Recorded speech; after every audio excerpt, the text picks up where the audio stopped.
تريجر هانت انت بتلاقي ظرف مكتوب عليه وجه جديد، افتح الصور اللي فيه ميرفت امين.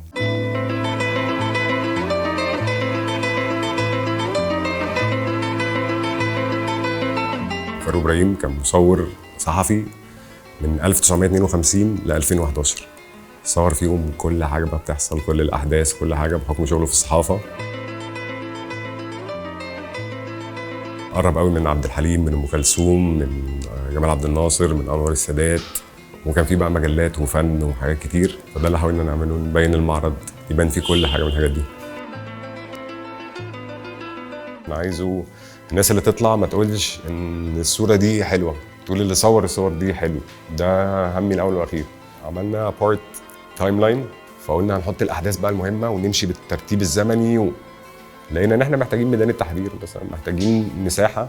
قلنا طب ايه الاحداث؟ لقينا ان هو مصور كل الاحداث، فبقت اسهل لنا ايه اللي حصل في مصر ونشوف بقى احنا عايزين منه ايه، وبعد كده نشوف بقى فاروق ابراهيم صوره ازاي. كل حاجه، حرب اكتوبر كان هناك، العدوان الثلاثي كان هناك، ثوره كل حاجه هناك. السادات كان عنده روتين جامد جدا، ان هو كل يوم زي التاني. والدي كان المفروض ان هو بيحاول يصور روتين ان هو كان بيمشي ساعة كل يوم. من كتر ما مشي والدي بقى المشهد دي معاه كل يوم، هو كل يوم بيقول فكرة صغيرة أو حاجة صغيرة للشخص اللي بيمشي معاه، بس ما فيش حد يعني ما ينفعش كولكتيفلي يعرفوا ايه دماغ السادات فيها ايه. بعد 10 شهور مثلا مسك والدي قال له انت عارف كده كل حاجة، انا عادمك اصلا، انت الوحيد اللي عارف اسرار الدولة، ان انت عارف دماغ السادات، ان انت كل يوم بتمشى معايا. عندي مثلا اكتر من 20-30 الف صورة لأم كلثوم. دي بالذات المومنت الوحيدة اللي هي تبقى خايفة فيها، ان هي كانت قبل الستيج، قبل اول ما بتطلع 10 دقايق كامله هي قاعده على الكرسي، ما تعملش اي حاجه والمزيكا شغاله لحد ما هي تهدي اعصابها وما يبقاش في اي ستيج فرايت.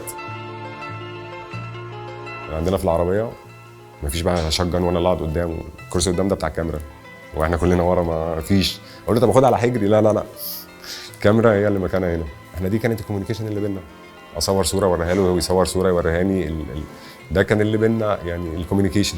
افلام زمان كانت غاليه، كنت اصور فيلم من عنده، اسرق افلام واصور بيها، وبعدين ايه مش بس كده، راح واخد الافلام دي حاططها في شنطته تاني، مخبيها في الحته اللي انا عارف ان هو دي الافلام اللي هو خلاص مصورها جاهزه على الطباعه، يروح طبعهم لي معاه، فيشوف الصور بقى في المعمل، دي مش صور كريم.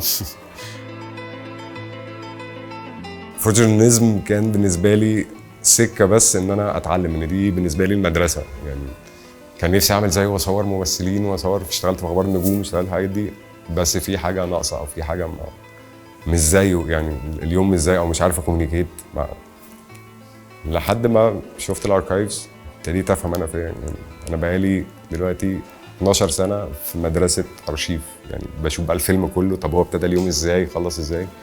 قلت يعني انا مش بنافسه او بقلده، بس بتعلم من حد قعد 60 سنه اكتشفوا شغلانه ايامه. مصور صور من 1952 ابتدى. دي الصراحه مش اول صوره، بس دي تاني صوره او اول صوره عرفت اجيبها. دي دخل مجلس قيادة الثورة في 52 عشان يصور الصورة دي. 59 سنة بعديها دي بدايتها ثورة. آخر صورة على الميموري كارد كانت برضو في ثورة يناير. الصورة دي مصورة في فبراير 2011. دخل المستشفى أول مارس، توفى 31 مارس.